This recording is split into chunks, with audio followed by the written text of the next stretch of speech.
Hi, my name is Yahav, and I was born and raised as an Israeli and as a Zionist. During the past few years, I've gone through the process of questioning the narrative I grew up with regarding this land we live in and the people living on it. This podcast is about voices of the disillusioned.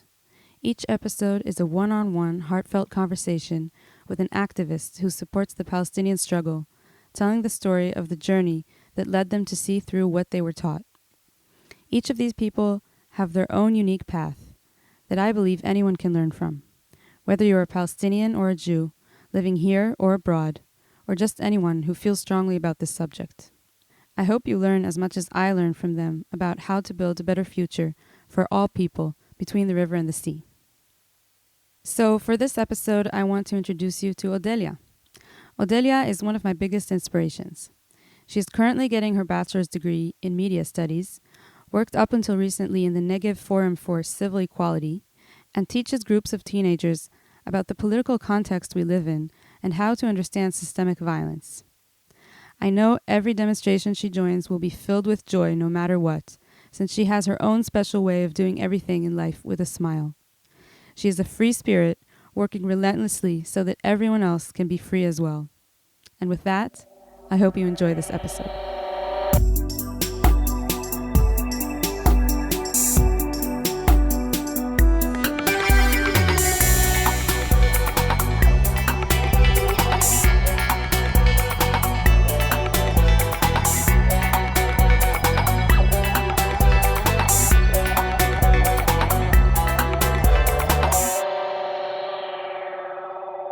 Hi, Odeliya. Hey, Av. How's How it are going? you? Good. So tell me a little bit about where we are right now. We are now in my parents' house in Armon Ha'Natziv, East Jerusalem. Right outside of my living room window is one of the largest villages in East Jerusalem, Palestinian villages. It's called Jebel Mukaber. And Armon Ha'Natziv is a relatively new neighborhood in the 80s, 70s, built on historical Palestinian land.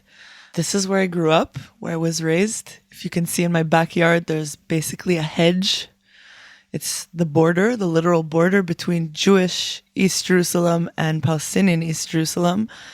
How do you come to terms with the fact that you basically live in a settlement? When you say it's East Jerusalem and there's a hedge in my garden separating me and the Palestinians and it's a neighborhood in Jerusalem that was on Palestinian land, like when did you realize all of this? Or Actually, did you know this from the start? From the start, no. From the start, when I would hear the muazzin every day, several times, I would hear shepherds. Right? From the mosque. From the mosque and the muazzin itself. The tower is right next to my bedroom window. Like it's really 10 meters away. So it was very much part of growing up. A shepherd would walk by my window every morning. We would see weddings, fireworks, and also sometimes protests. I had no idea That this is like weird. that there's something inherently wrong wrong about how much I have no idea about them. Like growing up, my mom would take me to this park that was exactly in the middle between Jebel Mukaber and Armon Ha'Natziv. And it was a park meant for Jewish and Palestinian kids to come and play together. It was a really lovely idea. We were always the only Jewish kids there. And we went like 3 times. It was really, I use the word segregation a lot to describe the situation in which I was brought up because it's really reminiscent of how my parents and grandparents experience Black folk in the United States.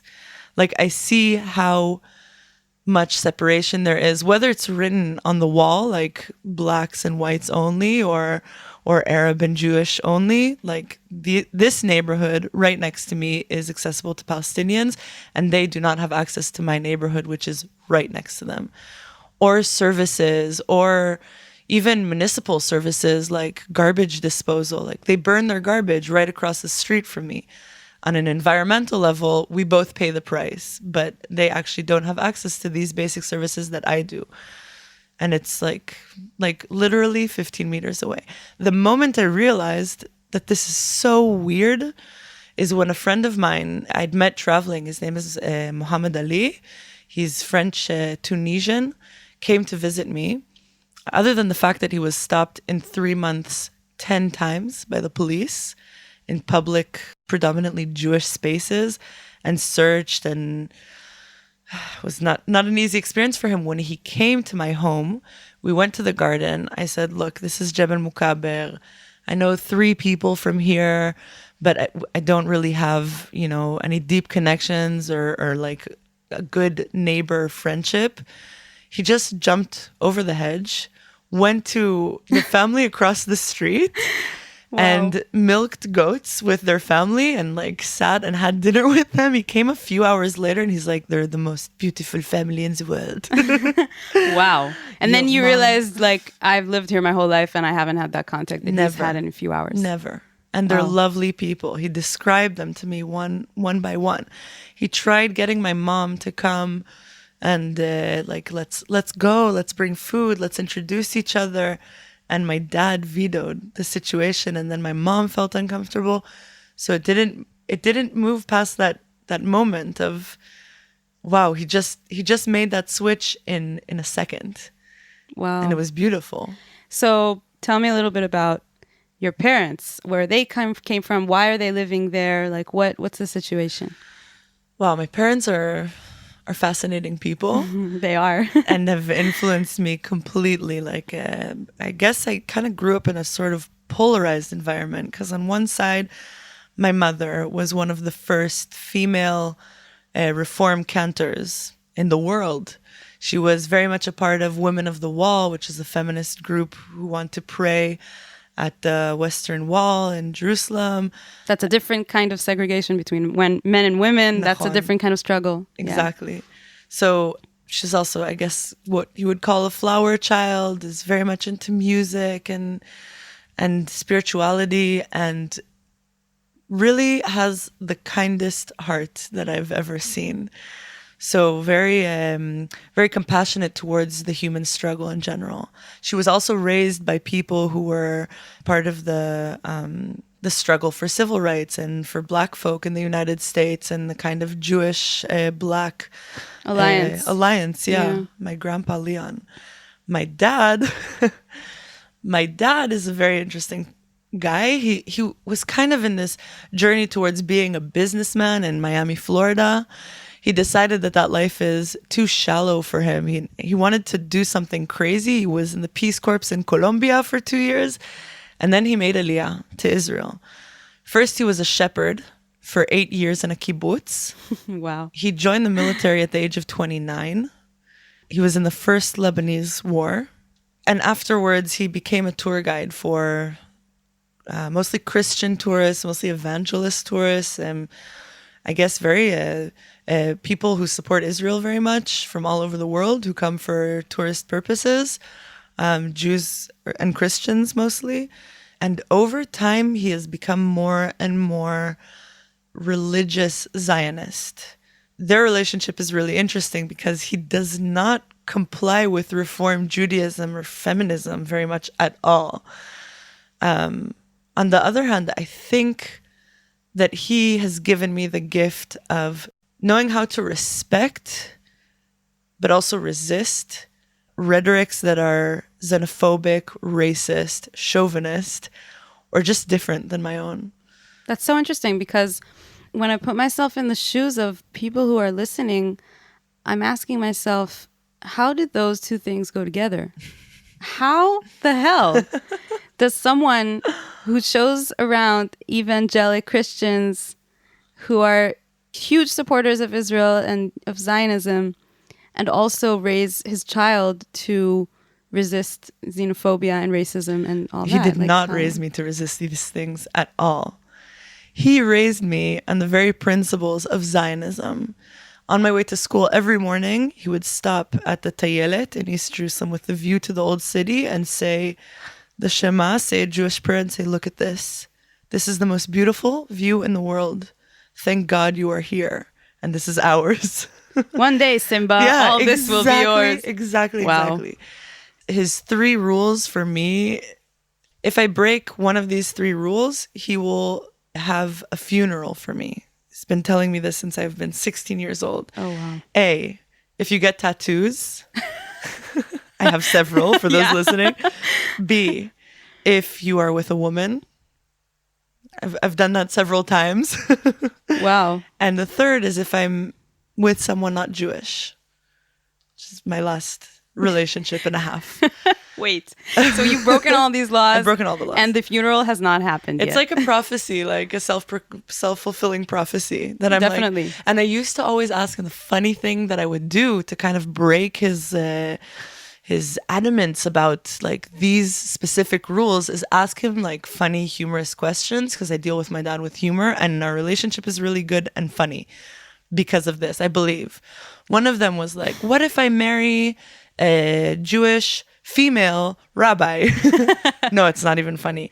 What if I marry a Christian whose last name is Maserati? And he's like, nah, it's not even funny. And then I asked him once, the only question that had him thinking was, what if I marry two Jewish men?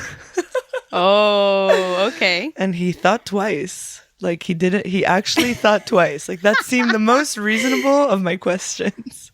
But he's still in contact with, like, you're still in a good relationship, even though you've broken all 3 rules.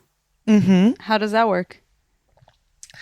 I think what's beautiful about, I guess, dads in general that I've heard of is how they become more soft with time.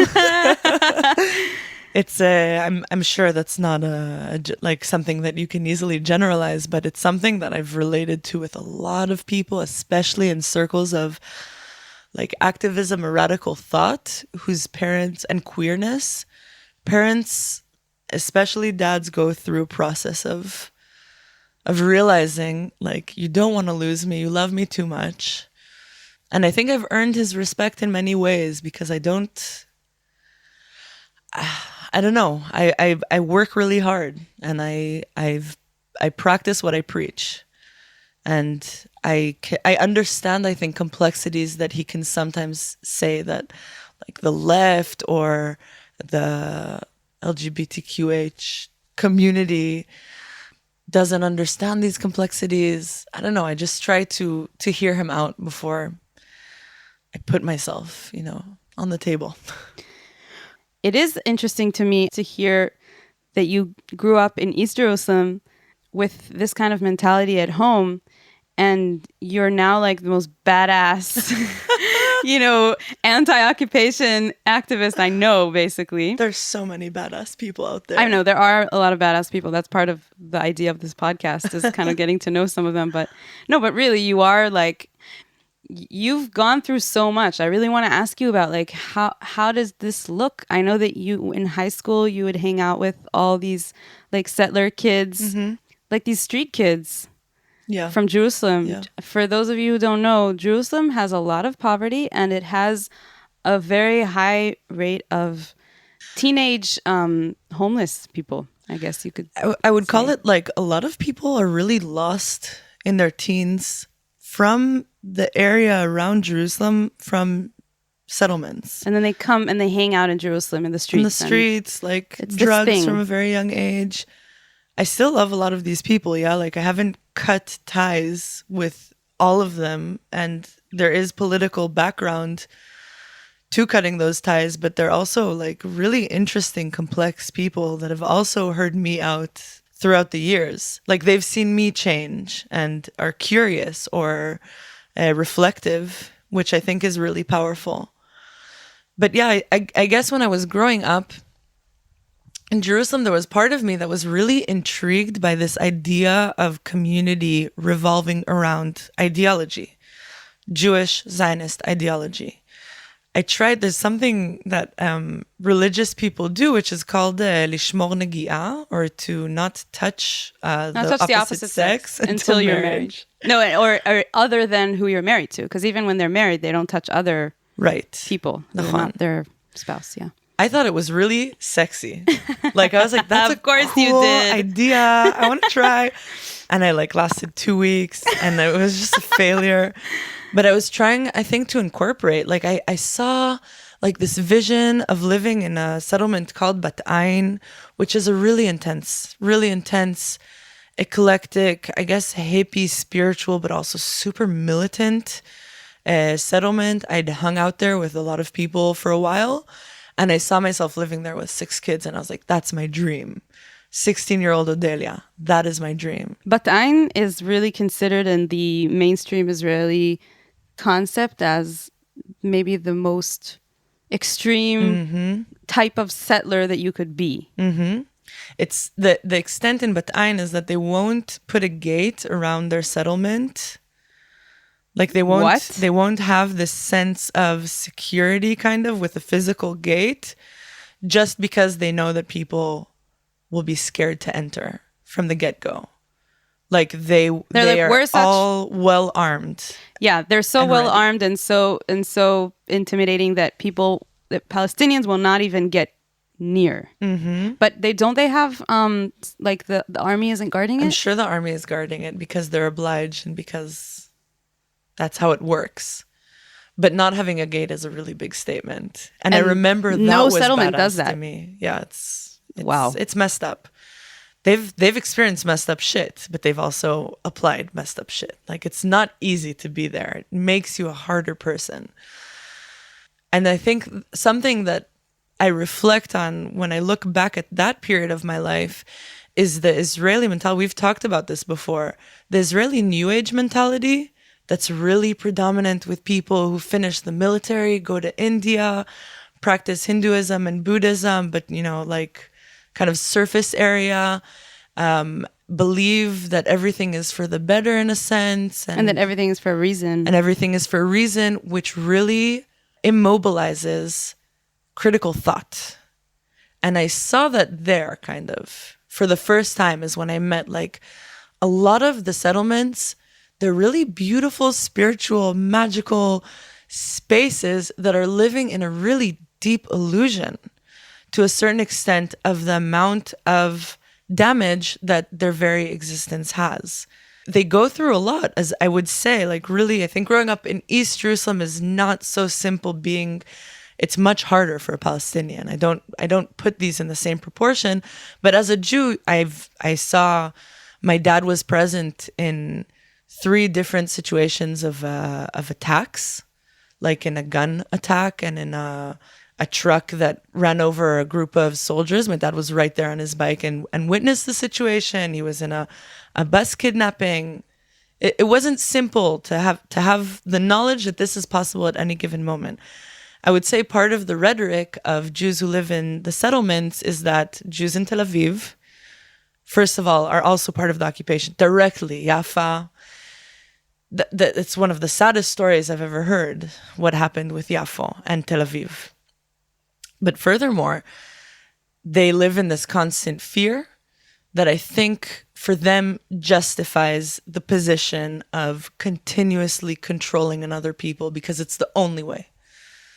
It's kind of like turning it into the chicken and the egg, where Palestinians and anyone supportive of the Palestinian struggle would say it's not chicken and the egg. There's an obvious chicken and there's an obvious, you could call it like in a very, very simplistic way, like who started this, right?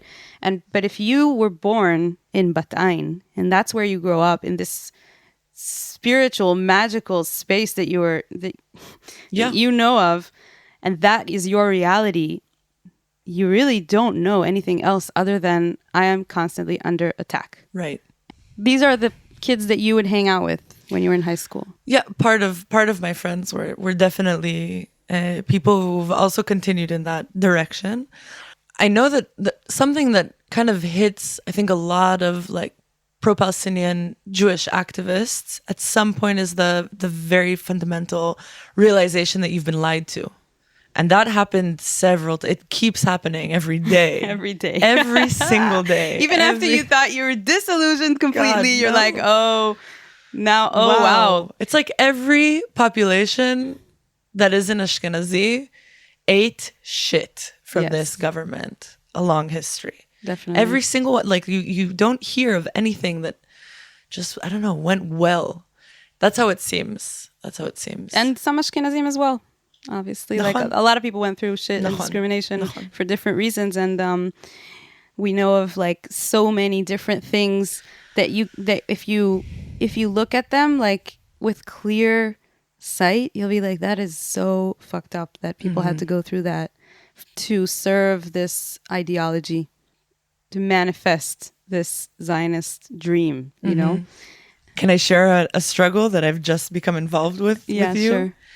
I think in a way very much related, and it's also one of the most ironic the Palestinian struggle in and of itself is one of the most ironic struggles you can imagine, because the Jewish people are inflicting it, the occupation.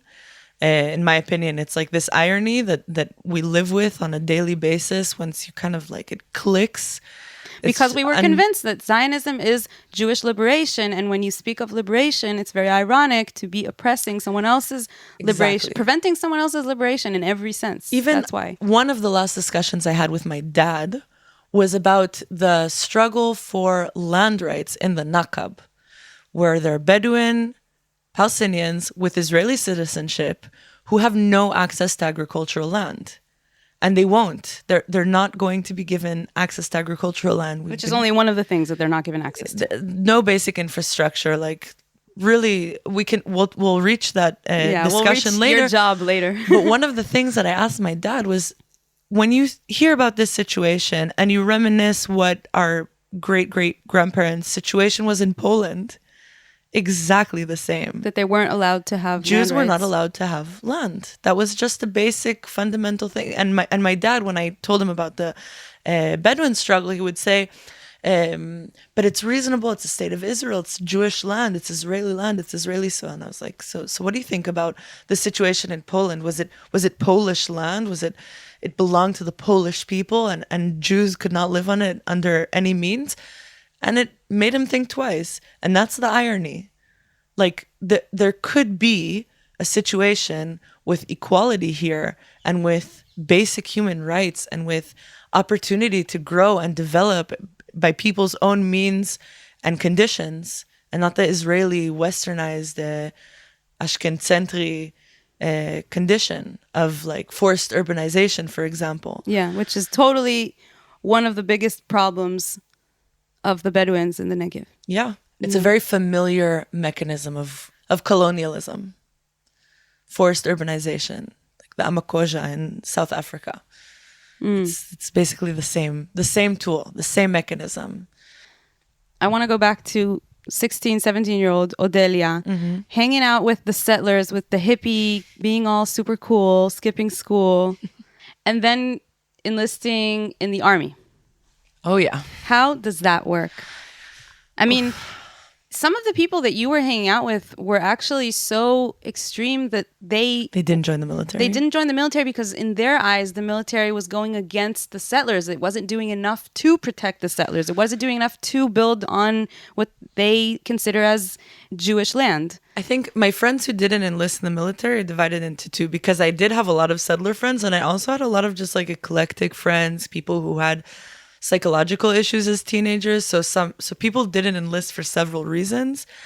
I was inspired by them, but I didn't have the courage to do so myself. Like the settlers would not, a lot of my friends would not join the military because of religious purposes. So like a friend of mine who like was gay would put on a kippah and go into the military offices and be like, I don't know, just say some prayers, and that he wants to get married soon and wants to go to a yeshiva. And study, yeah. I also have one of my best friends didn't join the military for psychological reasons, but she really didn't want to be part of that institution. And I remember questioning that, but also being really inspired by that. So growing up in my high school, growing up in my family, after high school, going to a pre-army gap year that's funded by the Ministry of Defense, whose one of their main goals is to encourage people to join the military and become officers and stay in the military. It's was like they call it unheard of. Creating the next generation of leadership. Of leaders. Yeah. Yeah. So it was unheard of in these communities that I chose to be in, especially in the pre-army gap year, to not join the military and not even aim to be some form of leader, sergeant, officer. So be it. I was in this pre-army gap year. It was very socialist motivated. The party that I think was the lead party and a huge part of the foundations of the ideology of this pre-army gap year, which considered itself pluralist, very liberal and open-minded, was Ha'avodah, the Labor Party, which is also one of the main culprits of the occupation originally. And they are responsible in many different ways for crimes against humanity that were committed against Jewish immigrants in the 50s here, which is something that I think is so important to mention when we talk about what side of political spectrum in Israel is responsible for the occupation, when usually the finger is pointed at the right, when actually it's very much the left. And that's why I don't identify in Hebrew, in Israeli discourse, when people ask me if I'm a leftist, I say I don't identify with the left here because the left here is not left. It has committed the worst war crimes and crimes against humanity. Elitist left. Elitist, very much Ashkenazentri left. And it's also left that doesn't recognize a lot of horrible things that have been done to anyone who is not Palestinian. It doesn't acknowledge, I would say, historical disparities and injustices. And in this pre-army gap year, that was the rhetoric of the pre-army gap year. Course. Just 2 months ago, I gave a lecture to the same pre-army gap year of that people. You were in. Exactly. And It was amazing. Amazing. First of all, a few years have passed. I'd say around 10 years have passed. And I came as, I think, a pretty interesting, person that they can relate to, because I was exactly in their position, sharing my knowledge in retrospect of my experience in the Mechina, later on in the military, in the program, later on in the military, and now as a professional individual and also student, using the word non-Zionism, like anti-Zionism, or really criticizing this specific term and why. Which is never criticized. It's never criticized, especially in this experience where they think they're being exposed to all of the different parts of Israeli and Palestinian society by doing a 2-hour tour here and a 3-hour tour there and a lecture here and a lecture there. People came up afterwards and really wanted to hear more because they just had never been exposed, I think, to a Jewish Israeli who doesn't comply with this term specifically. And it blew their mind because I think they agreed with most of the fundamental things I was saying about human rights being important for Palestinians with and without Israeli citizenship. And here's the reason why they don't have these rights, and here's what can be done.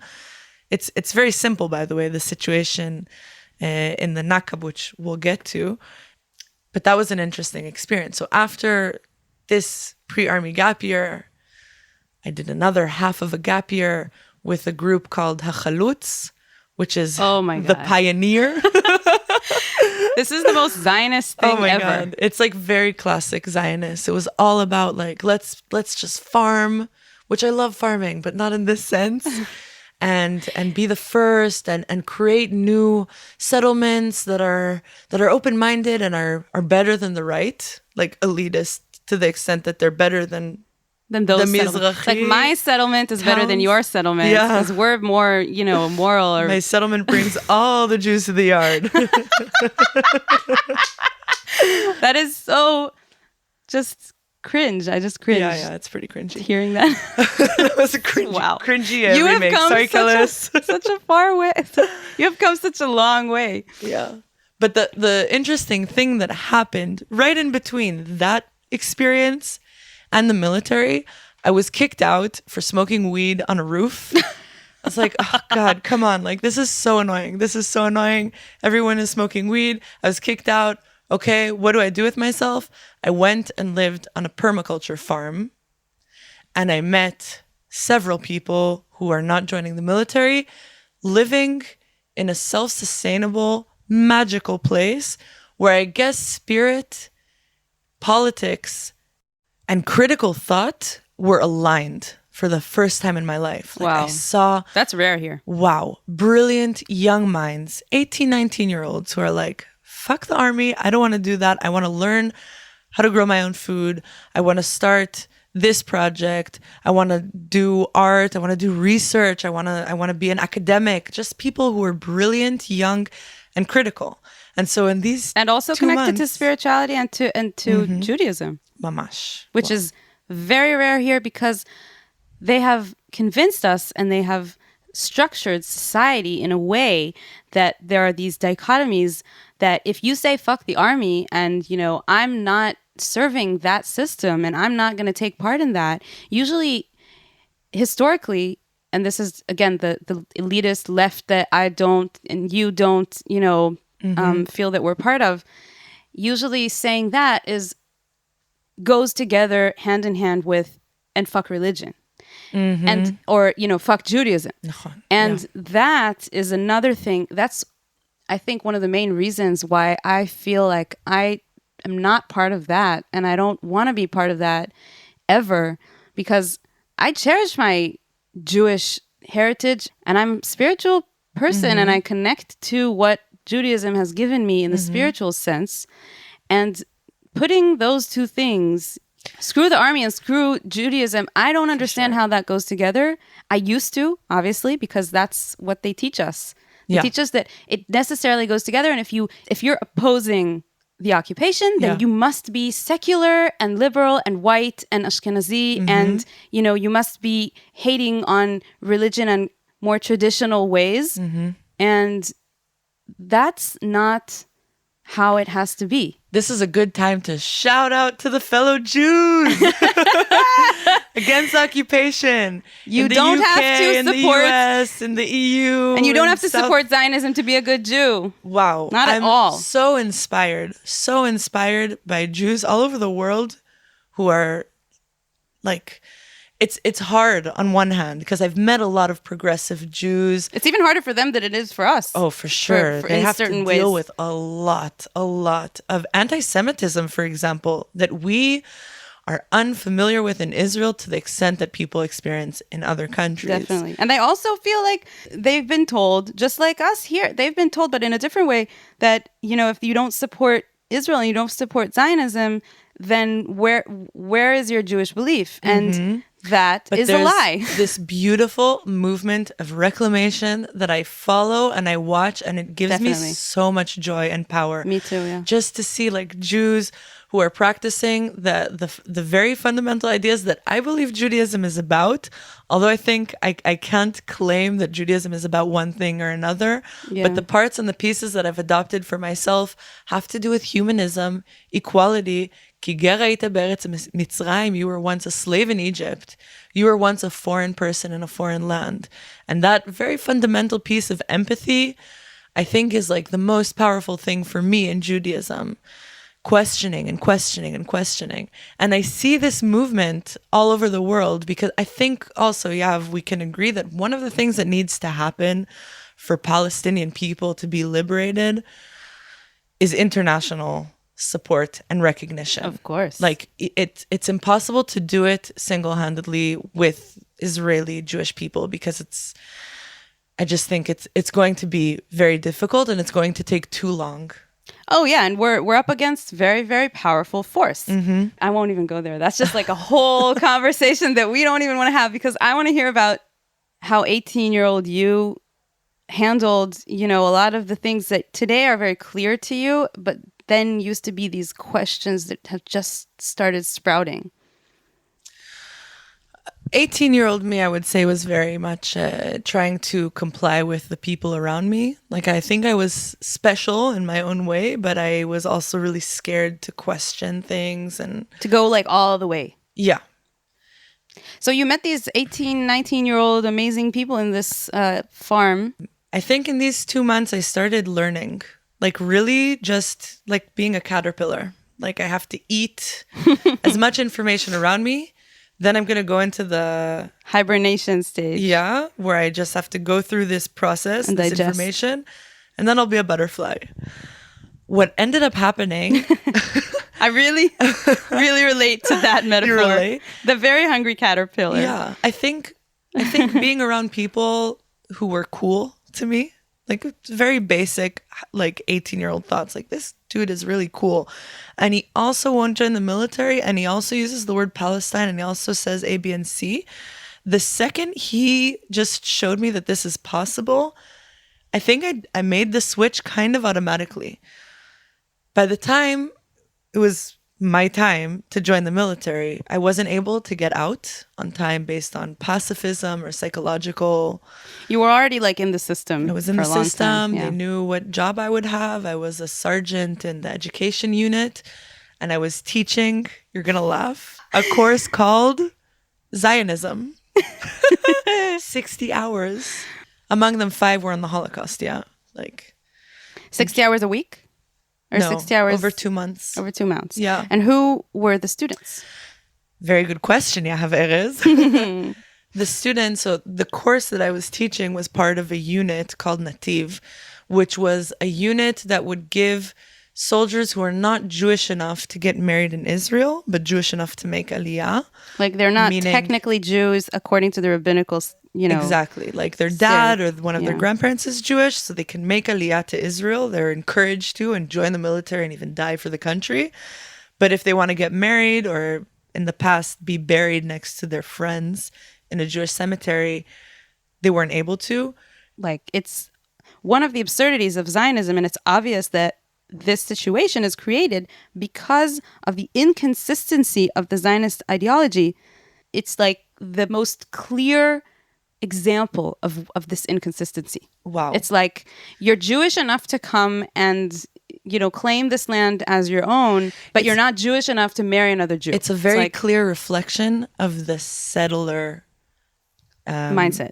The settler characteristic of Zionism, like bringing as many people. And then we'll handle them when they're here and we'll mistreat them. And we everything. won't. Like, we won't handle it when they're here. Well, like, in a way, I think the government tried really hard with some of the aliyot. Yeah.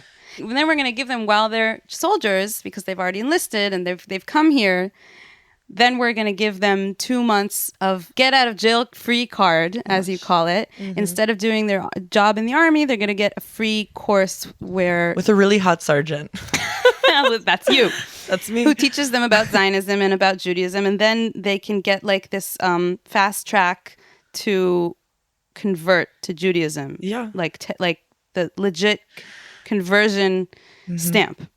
I think like something that was interesting while I was in the military. So the soldiers that I was teaching were mostly from the Soviet Union, some Ethiopians, people who made aliyah in general were also allowed to do the course. So like people who were Jewish according to rabbinical law. Like you're also eligible for this course as a soldier if you just didn't grow up here. Right. Even if you're technically Jewish. Because how else will you go through the indoctrination that the Israeli education system sets in place? Exactly. How will you know how much of a victim we were time after time in this war and this war and this war and this war? And one of the things that I remember very much, first of all, I joined the military. I'm not saying this is like I don't justify my joining the military. It's something I can't go back and change. I would, but it's something I have to live with and in a sense come to terms with. And so one of the things I really want to encourage today is to normalize a conversation of young people not joining the military before they reach the conclusion that our friends have reached afterwards. Yeah. And there is a growing movement of these people. They're wonderful. They're called Michtav Shministiot or Mesarvot. People who refuse, they will sit in jail. They do so as an act of conscientious objection. Yeah. And it's really important. And I think that we need to encourage that as people who join the system and later on have to come to terms with it, which is not easy. But I wouldn't, like, for example, I wouldn't sing the national anthem. And as a sergeant, you're not allowed to be political. Like, you're not allowed to say... You wouldn't sing the national anthem while teaching a course called Zionism? No. And we would have like what? like flag ceremonies like once a week where the head officer of the base would give a speech and we would all stand in this big like 3-walled square and everyone would see the sergeants. We were in the front row and I'd just like stand there. It was super awkward.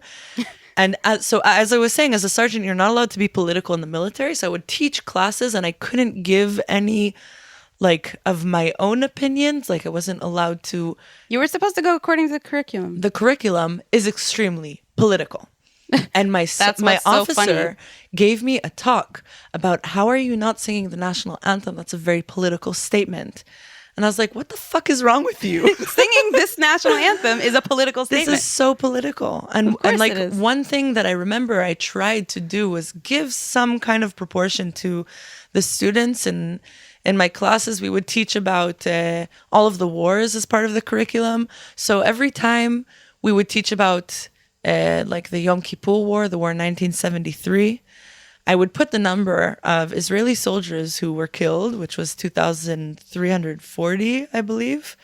Wow, And you then remember your numbers. I remember this number Wow. because I would put the amount of Egyptian soldiers who were killed in the war, which was 25,000. Really? I didn't even know that. Just That's crazy. Yeah, it's just like here's some part of reality that you probably won't. Nobody ever, else is going to show you. Yeah, I taught once. It was really funny. We had an activity where every team went to a different sergeant every 15 minutes, and we would each give like a 15-minute lecture about one of the tears in Israeli society. So there was religious, secular, there was Mizrahi Ashkenazi, and for some reason they gave me the Arab Jewish one. And I remember asking, "Are you sure? Are you sure you want me to do this?" And what I did my was God. I drew on the whiteboard a large home, and I said, "What do you think? Like this is a chamula. This is an Arab style of living. It's a home with more than one nuclear family inside. If you would live in this lifestyle, would you agree with everyone in your family? Like, do you agree with your aunts and uncles about their politics? Have they done things that you don't agree with in the past?" And then I would talk about demolitions of people who carried out acts of terror, freedom fighting, or whatever people want to call it. Because of the policy that if you are a Palestinian and you blew yourself up in a bus in Tel Aviv, then your home will be demolished the And day your later. entire family and chamula are going to become homeless. Yeah, which is This like, has happened. This is like something that happens all the time. all the time, multiple times, very, very many times. But so I would ask the soldiers sitting in front of me, like, do you think that this is something that is efficient? Like, is it a good tool? Is it an easy tool? And do you know of any Jewish and Israeli terrorists? And we would come up with names, and people would look on their phones, and they would find like Baruch Goldstein. Ymach Shmo v'Zichro. And a lot of them started to agree, like those people's homes need to be demolished, or it's not an efficient mechanism.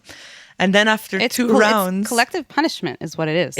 it's internationally illegal and immoral, and there's so many ways to call it. But after 2 rounds of giving this 15-minute spiel about how not okay some of the policies of our country are, the head sergeant of the base came, the head officer, and she's like, "We're just going to stop. They're going to have a 15-minute break. You can't do this anymore." That was my military experience. This is so intriguing to me. Every time you tell me about your military experience, I'm like, I've never seen anyone act like this as a soldier, because when people are part of the system, they, as a defense mechanism, to protect yourself, you just have to like comply, but even in your way of thinking, not just like how you act. And you didn't comply neither with, your way of thinking and neither with your way of acting, and you knew it was going to get you in trouble and you still did it. And what's even more weird about it is that even though you were having these thoughts and doing these things, you were still in the army. You didn't you want to just get out? Yeah, yes, when I was inside, yes. I think what made it easy for me was that I was dealing with information and education. And I was already killing anyone? inside, and I could affect the system from within. One of the things, for example, that was really, really important, all of these soldiers who come, they don't necessarily, a lot of them weren't Zionists, by the way. Like a lot of the people from the Soviet Union, for example, their families made Aliyah for, I think, financial reasons. They joined the army because it was what everyone else was doing. They wanted to be a part of society. Yeah, a lot of them wouldn't really relate to Zionist ideology. That was your job, to make them excited about Zionism. Exactly. So I think that's something I tried to let people choose for themselves. Also, whether or not to be Jewish, Like I would never encourage anyone to go through conversion. And I would always try and let people know that they really don't have to. And one thing that I was adamant about was trying to make sure that people get an experience of what other types of Judaism that aren't in the mainstream or aren't accepted by the rabbinate include, which could be ultra-Orthodox, Reform, conservative, secular. All of these groups of people were not represented to students who are thinking about converting to Judaism. So we did like a panel with different representatives of different streams of Judaism behind the back of one of the main organizers of the course. Wow. Who didn't talk to me until I was released from the military. We met with the head of the unit after this panel, who decided from then on that every course would have a panel.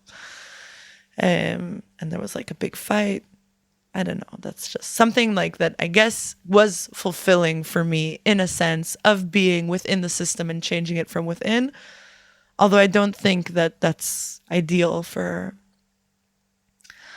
this system specifically. Like it's just ridiculous, you know.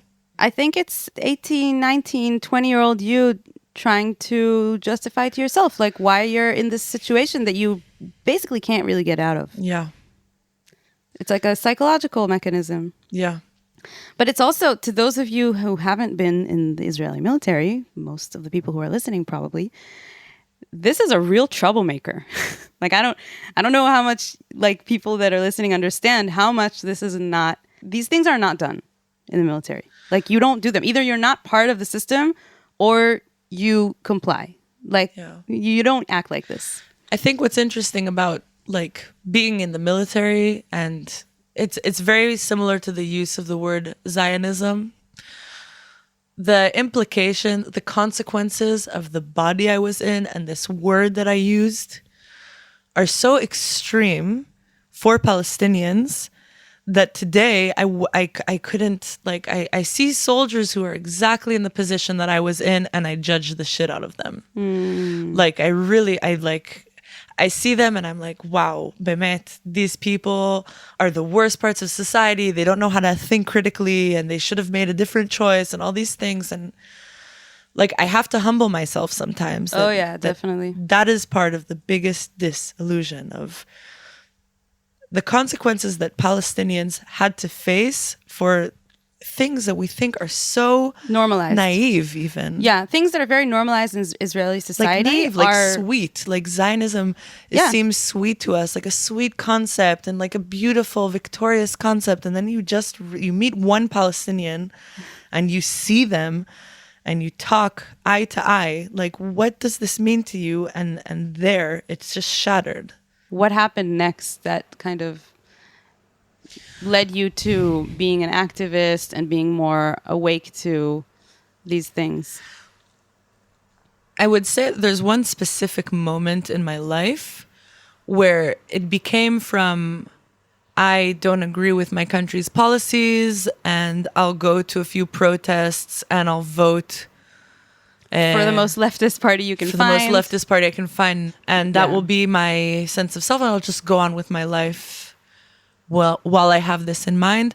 The moment where it became this moving power was I traveled in Europe for around 8 months and experienced like crazy abundance and like I guess the most progressive spaces I'd been in, and anarchist communes and active folk and parties and drugs and sex and like just stuff that, like, I don't know, every person in their early 20s really wants to experience in abundance.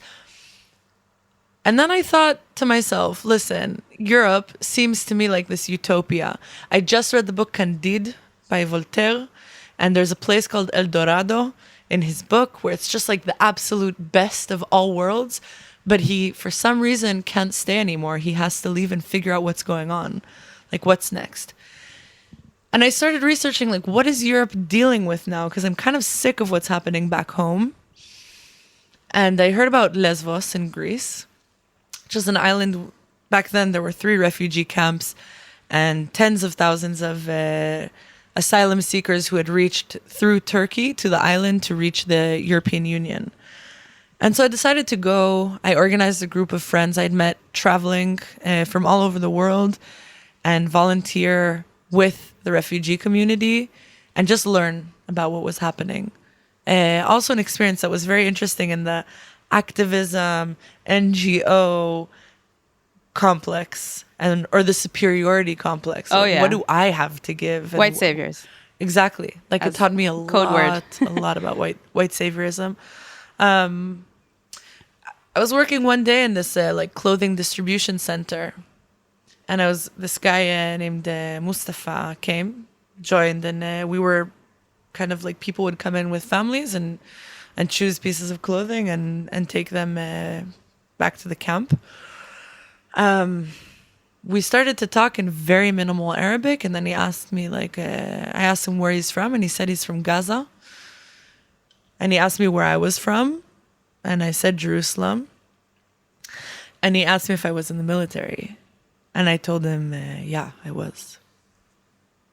And then he said, "It's okay, ya ukhti," and gave me a hug. Wow. Um, That makes me want to cry. I'm tearing right now, just because I would never expect. My heart dropped, and from, I think, that moment, not because he forgave me or whatever, it was just meeting him. He was such a lovely person, and realizing that I came to this island in Greece to help, or to try and help and learn from a community of international folk who are fleeing their current situation. It's mostly Syrians. Mostly Syrians, Iraqis, Afghanis, Cameroonians, Congolese. There are a lot of places right now that need just really difficult places. And a lot of my drive came from Holocaust education and relation and empathy. Like, no one deserves this ever. No child deserves to suffocate, period. And realizing that this person who lives 2 hours from my home went through the same disturbing, grotesque journey to reach this very point he's in now shattered me. There are refugees across my lawn. They're stateless people with very little to lose, really close to me. And then I came back, and I decided that as long as I'm physically here, which is something I also don't always come to terms with, living in this country as a Jew, I feel like it's important. There's part of me that justifies this because I am active, or because I care, because I have a lot of bandwidth with Jewish Israelis, and I feel like I am a point of influence. I have that confidence that I can change some things here. On the other hand, I don't feel like I have the right. So as long as I am here, that's something that's just, I can't not. You can't be a bystander. No. How old were you at this moment in Greece? I was 23 or 24. Took a while, and it took a lot of traveling to reach a point where I meet someone Palestinian, even though it's so close. Like, meeting a Palestinian and having a heart-to-heart conversation was impossible When you were living across the street from them. Exactly. That was the moment everything shattered, and I had to rebuild. How do the students that go to school with you react to your activity? Because, I was in your position 7 years ago. I have to hear about that, by the way. Well, I was not as aware as I am today, and definitely not as vocal as you. You're wise beyond your years, honey. Yeah, fashionably. I was I'm pretty old. No. When I was your age, I was not that aware, and I was like lefty, whatever, but it was not close to what you're describing right now. I didn't go to these protests when I was a student, but I remember, the kind of students that went to school with me, and I'm just assuming how they would react if I was me today, or you today. There's two things I want to say about this. One, I've paid my dues to this world for giving too many fucks about what people think about me. Yes, please. Voila.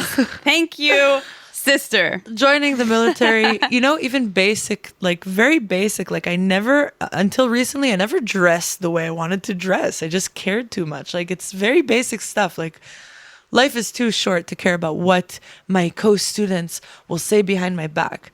And they say a lot. And I have correspondence from my grade, like from my student year, who are telling me like what people are saying. And it's really interesting.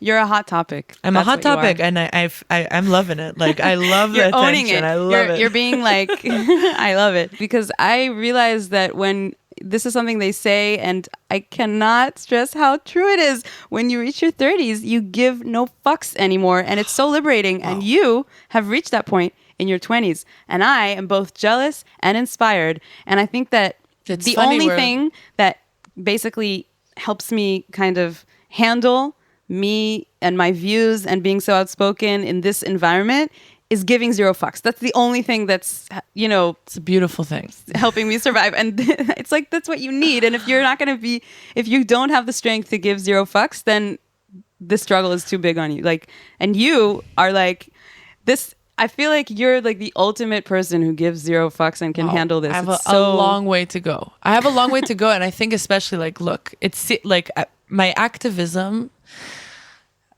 can develop. A lot of my activism is on social media, and I believe that that's effective. It's super effective, but I also want to be on the ground more, and I want to meet more people, and I want to amplify more voices, not just my own. I was going to say though about like my peers.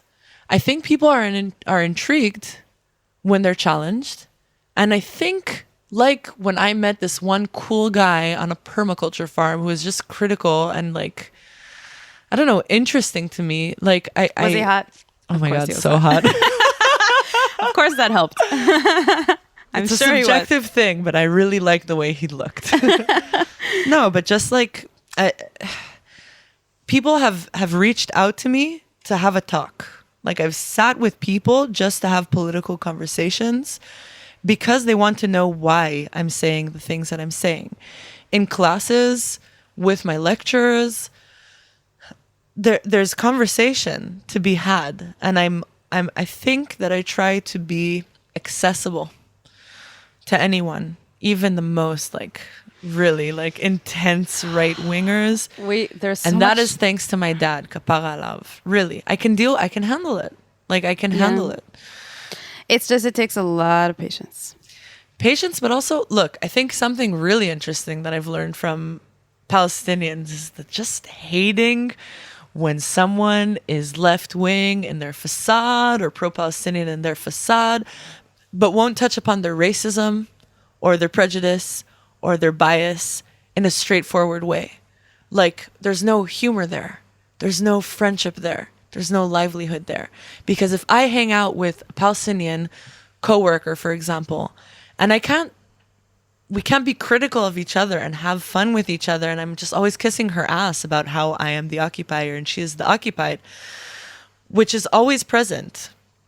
There's no way of avoiding unthinking that when you have that in your mind. But there's something really interesting about, I think, Middle Eastern culture, which prioritizes, unlike the United States of America, instead of prioritizing being nice to each other, we prioritize honesty. So you have Arab Jews and Arab Muslims and Arab Christians who can get along very well. Like, have you heard this before from Palestinians that are just like fed up with like kiss ass left wingers or, of course. Yeah, I don't know. People like they're, wow, it's complicated. I'm not in a position to critique Palestinian culture because of my privilege. But when I'm in a situation where there should be equality between us, then there has to be a sense of honesty there. And I've met Palestinians who have said that they enjoy speaking more with right-wing Israelis than with left-wing Israelis. Yeah, because the left-wing Israelis are the ones who, like I said beforehand, are not willing to let go of Zionism, not willing to let go of elitist, white, Ashkenazi values of like, oh, how it used to be so beautiful when we were all in control and everything was good and democratic, which is all a lie because it hasn't been democratic since day one. It's just a certain glass ceiling that once you are able to break, like conceptually speaking, if you're willing to say, I understand that Zionism is the problem here, that's it. You've broken out of the weird logic that somehow makes it okay to call yourself leftist but still call yourself Zionist. Yeah. Which I understand. The Palestinians telling you that, I totally understand why. Yeah. That's why the left is non-existent here, because even the Palestinians don't comply with that, obviously. Understandably so. Like, I would do the same if I were in their position. Like, I would be pissed off by, Ashkenazi leftists, saying that they're all against occupation, but then being Zionist as well, obviously. Like, or even just like continuing with the separate, like Tel Aviv is like it's in its own country, and people can vote Meretz or just left all they want, but will they go and gentrify Yafo? Or will they make the effort to even open their mouths about the gentrification? Yeah. About the nationalist gentrification of very Yafo. nationalist. Will they agree to live in an Arab village? And if not, that's also okay. Like, that's the thing I think we need to also recognize. I don't want to live in a Bedouin village. That's not my self-interest. I'm inspired by the way that they live their lives and their culture, but that's not for me, and that's okay. And they don't want to live in Beersheba, where I live, in a city where I live, and that's okay. I also think that it's totally fine to have separate communities that are more closed and more traditional and more like, when we one day will have one state with equal rights for all of the people living between the river and the sea, I see a very high value to having communities of religious Jews living in their own communities where the only people in those communities are religious Jews, and that's totally fine. And Palestinians living in towns where everybody is Palestinian or everybody is Muslim, that is totally acceptable. As long as they have the same rights in the national level. And the element of choice. Yeah, if they can choose to live in a town that's only Palestinian, or if they could choose to live in a town that's mixed. But at this situation right now, people don't really have a choice. It looks as if they have a choice, especially if they're like citizens of Israel. It looks like, oh, well, they can live wherever they want. No, they can't. That's not how it works. No. I think something in common between the both of us, there are quite a few things, is recognizing the abundance and the gain from having relationships with Palestinian people and culture. Like, it's not a commodity. I don't want to commodify people or culture, but it's just something we've both experienced and I think just gained a lot in our life, in our own culture. And in the fact that I'm not scared. I just don't live in fear. And during the last war, I was in Beersheba for much of the time. I was under rockets and I was in a home that had a stairwell that was keeping me safe. Meantime, my friends in unrecognized villages, the mechanism of Iron Dome wasn't intercepting rockets over their villages. So they were unsafe and they didn't hear sirens. So they were extremely unsafe. But I felt when I was walking around in the street and there was this huge fear between Arabs and Jews. Jews were afraid of Arabs. Arabs were afraid of Jews. Going into villages and towns, going into cities, also in the West Bank, also in East Jerusalem, also in the Naqab,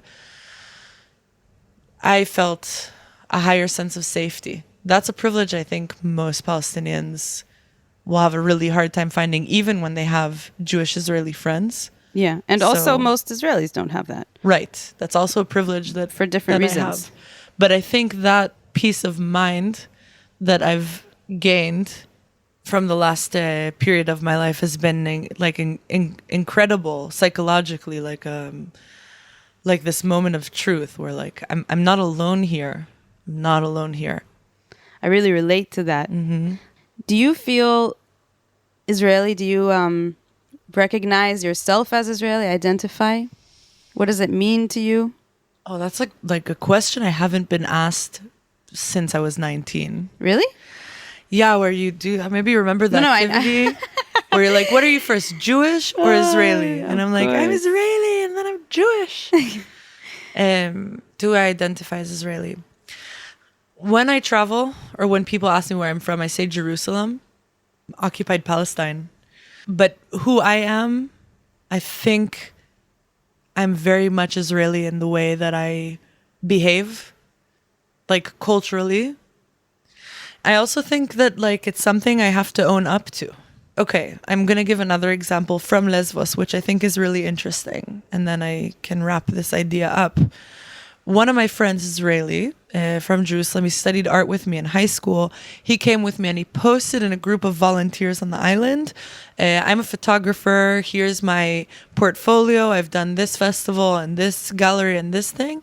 And I'll do any work for any organization or individual who wants help in photography, editing, and video.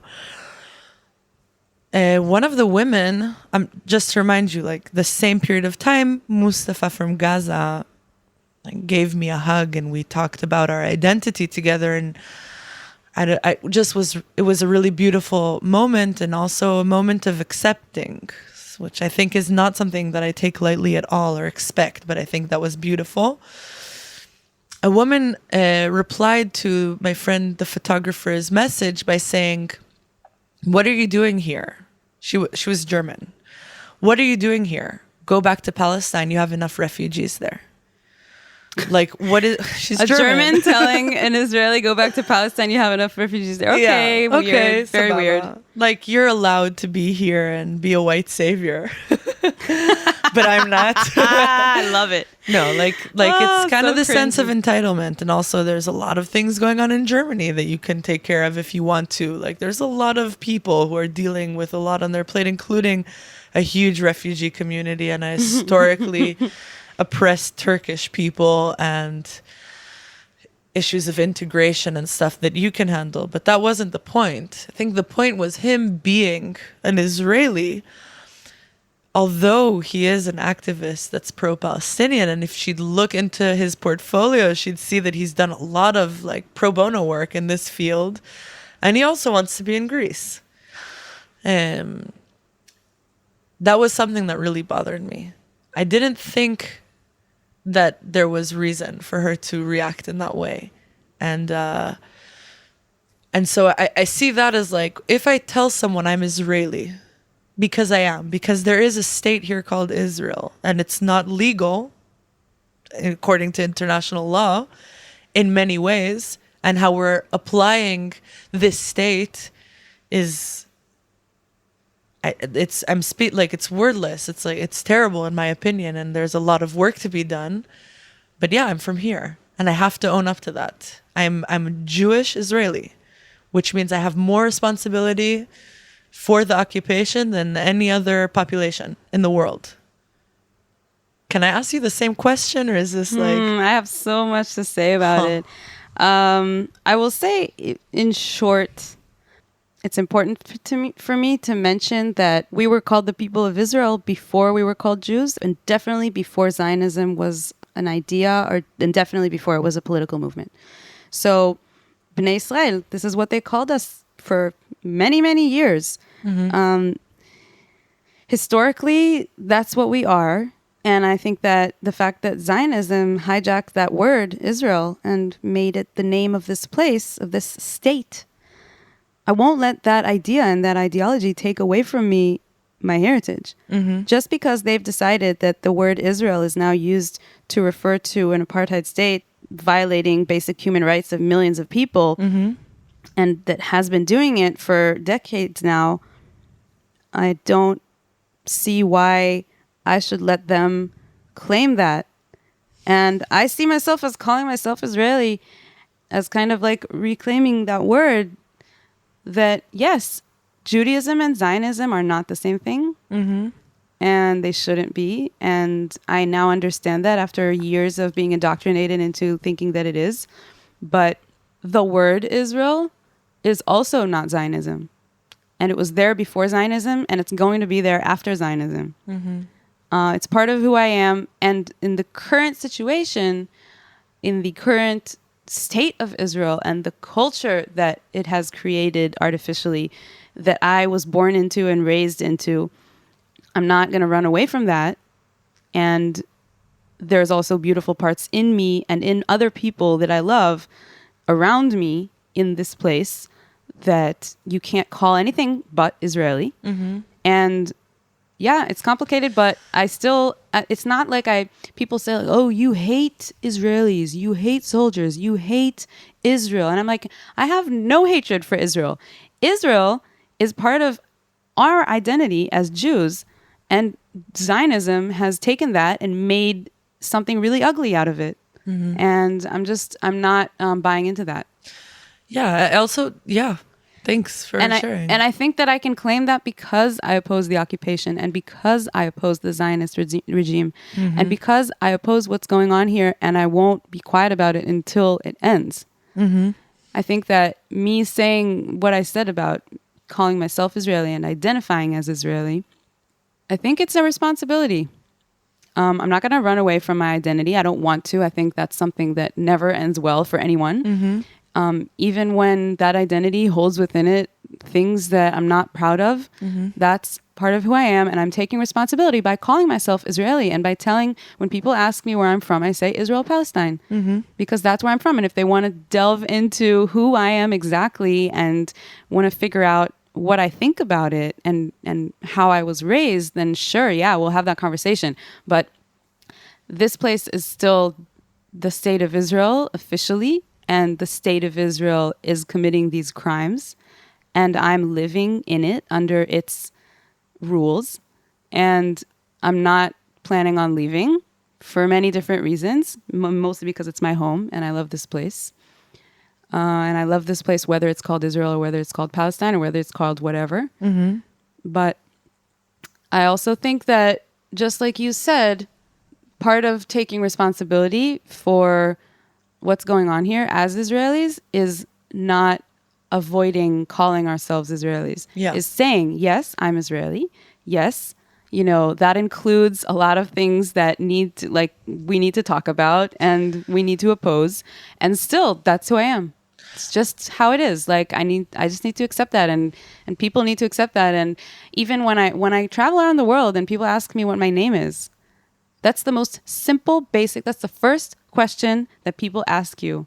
They ask you what your name is. If you say your name, and that implies something about you, like being Israeli, first of all, they can't pronounce it. And then they ask, oh, what's that name? By the way, a lot of the Palestinians that I meet here, they automatically understand who I am just by saying my name. Yeah. I mean, I'm not planning on hiding behind any identity other than my own, and that's my identity, that's my name, and that's how I pronounce it, and this is how I was raised. I'm not going to apologize for it, but I am planning on taking responsibility for it, which are two very, very different things. I'm also asked a question if whether or not white anti-apartheid activists in South Africa would not say they're South African. It's a little different because you can just see that they're white, and then you obviously know if they say that they're from South Africa, and then you obviously know, okay, well, they're white. They were probably part of the apartheid if they were born before a certain year. It's very obvious. Here, it's a little different. I think it's more complicated in that sense. You need to know some information about someone before you can understand, unless their name is very telling, like mine. Yeah. Acting like Israel doesn't exist, or delegitimizing the people, or, the word is not helping. Oh, wow. I think that's really the perfect way of saying it. It's the opposite. It's saying this exists. It's called Israel. It's this state is responsible for horrible things and war crimes. And we need to call it by its name, because when you call something by its name, it's much easier to tackle. And avoiding that, which many, many people have been doing for the past decades, is just kind of ignoring the existence, and then it'll go away. But it's not. It's getting stronger and stronger. That's everything. You can see this in psychology. You can see it in biology. Ignoring something won't make it go away. You need to address it. You need to address the Israeli state. You need to address Israeli people to strengthen the Palestinian struggle. Maybe also, as a recommendation, not like a necessity, I would say try, if anyone here is listening who wants to promote the Palestinian cause, Which maybe, is everybody. Yeah, man. Because I don't know Good luck to all of who would us. be listening if they're not. I would recommend to try and find the Israeli allies who can help, because your information and your content to those listening is really important to get across to the Israeli community. If there's information and like a nativ Route. like a communication route between people who support the Palestinian cause that we can kind of translate to Hebrew, first of all, or put on our news feeds with thousands of Israeli followers and friends. And if we can hear voices, more and more voices that want to be heard with ideas or with projects or with just information to share, I think that will be very effective. I don't Very think it's a much. necessity. Everyone can choose their own path, but I feel like this is the community that is in the most Responsible for what's going on. this is the community that's the most responsible and the most illusioned in the situation. We're so far in our upbringing, in the education system, in the Indoctrination. military, Yeah. in school, in our families, in our history books, in our literature and our poetry and our music and our everything, Yeah. just so outside of reality. Like we cannot consciously, collectively today address how much damage we are doing to another people. The very basic indoctrination, by the way, which is like, to me, it's outstandingly obvious how much education around the Naqba affected us. Is that first of all, Uneducation about the Naqab. uneducation, exactly. First of all, when we study in school, we're not allowed to use the word Naqba in the education system. I didn't even know what it meant until I was like 25. Mm-hmm. Seriously. I think most Israelis don't know about the amount of refugees who fled or were Displaced. by the military back then, which is over 700,000 people. We have never ever learned to empathize with one of these souls, as if 700,000 people threatened the existence of Jewish people in safety. Children, men and women, young and old, all of them deserve to leave. 700,000 people is a lot of people. That is a huge amount of refugees and displaced people. And I never, ever had any kind of question or thought that led to empathy towards these specific people, let alone Palestinians dealing with the Naqba in the West Bank, in Palestine, The ongoing Israel today. Naqba, yeah. Exactly. 700,000 people that no one has ever thought about where are they now, what did they go through, and why. And how similar is this to Jewish people? And what their lives look like. I was not aware of the existence of Palestinian refugees around the world, or Palestinian diaspora, as some people call it, which I like the term because I think that it has a lot to do with Jewish diaspora, which is, one of the biggest tragedies of the Jewish people, is being dispersed. That's where it comes from. That's the word originated with Dispersion. the dispersion of the Jewish people. And the expulsion of them from the homeland, from here. But I think that acknowledging the pain, or even just knowing about, hearing about the pain that Palestinians in diaspora have went through and are still going through in different ways. After second and third generation, it looks a little different, but it's still pain.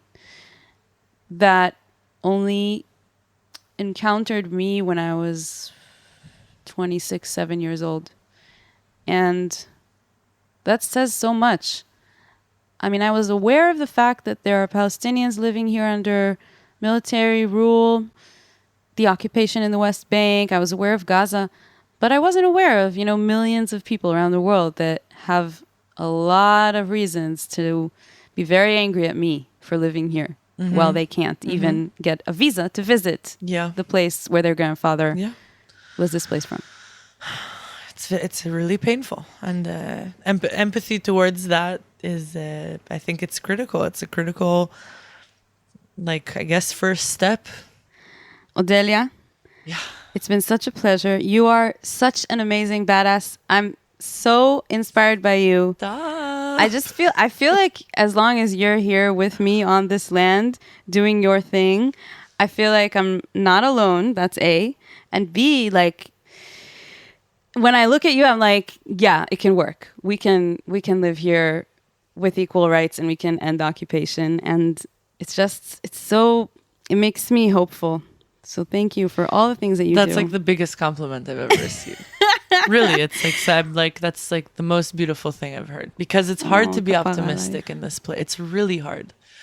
It's constant work, and I'm not always optimistic, but I think really, like, you have pushed me a lot in this journey of mine. Amazing people around me. I think a lot of Palestinians have taken the time of day to explain things, to share things, to speak their voice in incredible ways, and wow, it's really influential. Like, and it's not, I don't know, I just feel like it's the most reasonable way to use my energy in this lifetime is being optimistic and trying to enjoy myself while caring about what's going on around me. Amen. Yeah. So thank you.